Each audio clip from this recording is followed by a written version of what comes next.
Selamat pagi teman-teman. Selamat pagi. Apa kabar? Luar biasa. Aku diberkati, kamu diberkati, semua diberkati. Yes, yes, yes. Kita kembali lagi untuk belajar bersama-sama. Tapi sebelum belajar kita berdoa dulu. Mari suster. Lipat tangan, tutup mata, tundukkan kepala. Dalam nama Bapa dan Putra dan Roh Kudus. Amin. Tuhan Yesus, kami bersyukur kepadamu, Engkau sudah menjaga kami dari malam hingga pada pagi ini.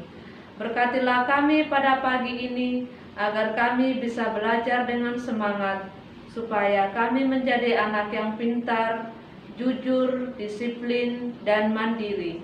Berkati juga Papa Mama, Ibu Guru, dan para suster. Amin. Dalam nama Bapa dan Putra dan Roh Kudus. Amin. Oke, sekarang lama-lama berdiri yang tegak, kita menyanyikan lagu Bendera Merah Putih.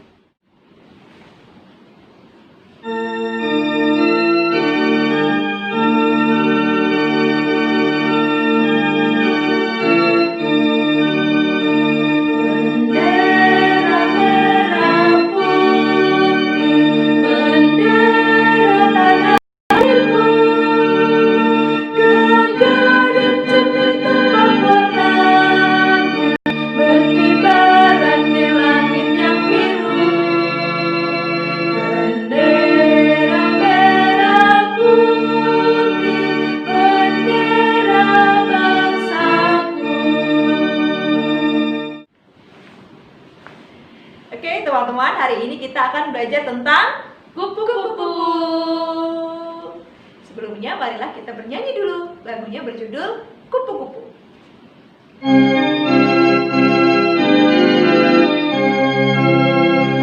Dari telur menjadi ulat,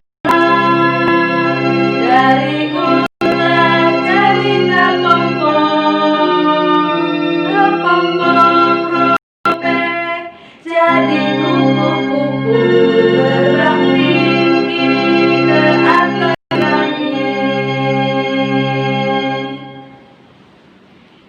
Bisa kan teman-teman? Setelah ini kita mau baca buku lagi. Bukunya berjudul Aku Ingin Tahu Tentang Kupu-Kupu. Oke. Oke, sekarang teman-teman duduk yang baik. Ibu akan membacakan buku untuk teman-teman. Bagaimanakah cara ulat berubah menjadi kupu-kupu? Setiap kupu-kupu harus mengalami 4 tahap perubahan tubuh, mulai dari ulat hingga menjadi kupu-kupu dewasa. Di setiap tahap, ia mengalami perubahan ukuran, bentuk, dan warna. Jadi, untuk menjadi seekor kupu-kupu, itu harus melalui 4 tahap perkembangan. Dan setiap tahapnya ini memiliki ukuran dan juga bentuk yang berbeda-beda. Yuk kita lihat tahap apa sajakah itu?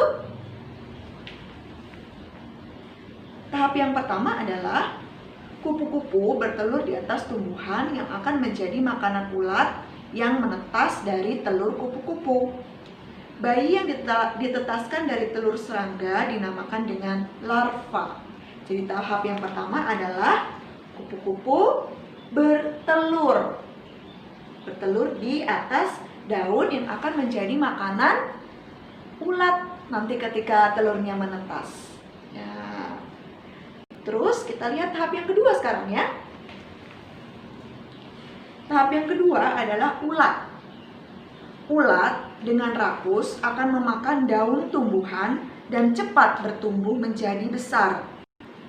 Ulat cepat gemuk dan bertumbuh besar sehingga kulit luarnya terbelah dan ia sudah mengganti kulit lama dengan kulit baru yang lebih besar. Jadi ketika tahap yang pertama tadi adalah kupu-kupu bertelur, tahap yang kedua, telurnya menetas menjadi ulat. Jadi tahap yang kedua adalah ulat. Betul. Sekarang kita lihat tahap yang ketiga ya teman-teman ya. Setiap ulat membuat cangkang keras yang disebut dengan kepompong. Ketika ulat bertapa di dalam cangkang kepompong, tubuhnya berubah menjadi semacam cairan kental. Cangkang kepompong bisa diumpamakan seperti peti baja. Dalam cangkang kepompong, ulat aman terlindung selama ia mengalami perubahan wujud menjadi kupu-kupu. Nah, jadi tahap yang ketiga adalah kepompong. Coba sebutkan sekali lagi teman-teman. Ya, kepompong. Telur menetas menjadi ulat, ulat menjadi kepompong. Ya, di kepompong ini seperti cangkang yang melindungi ulat ketika nanti dia akan berubah menjadi kupu-kupu. Tahap yang terakhir atau tahap yang keempat, cairan kental di dalam kepompong berubah wujud menjadi kupu-kupu. Ketika kupu-kupu keluar dari kepompong, sayap-sayapnya masih lunak dan tertekuk-tekuk. Kupu-kupu akan mengeringkannya di bawah terik sinar matahari. Nah, jadi ini tahap yang terakhir, tahap yang keempat. Setelah bertapa di dalam kepompong, ulat bertapa di dalam kepompong, lama-lama dia akan berubah menjadi kupu-kupu cantik.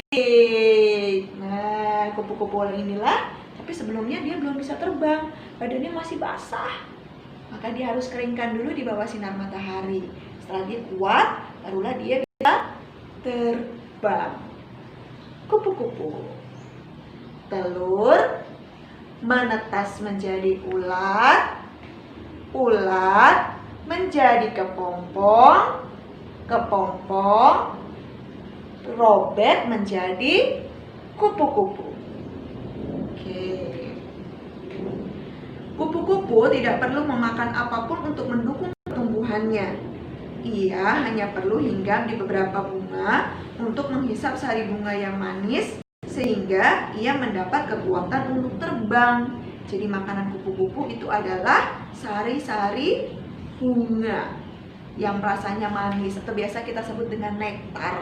Jadi dia tidak makan apapun yang lain selain nektar yang ada pada bunga atau sari-sari bunga.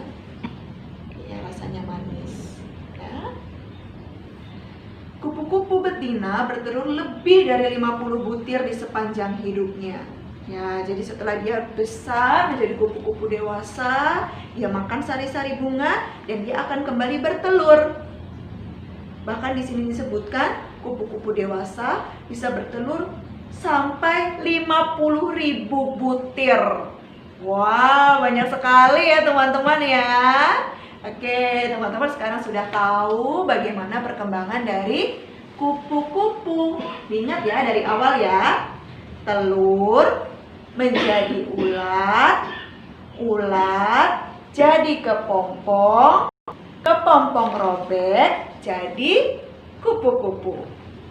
Nah, sekarang teman-teman boleh kerjakan tugasnya untuk mengurutkan perkembangbiakan kupu-kupu. Selamat belajar!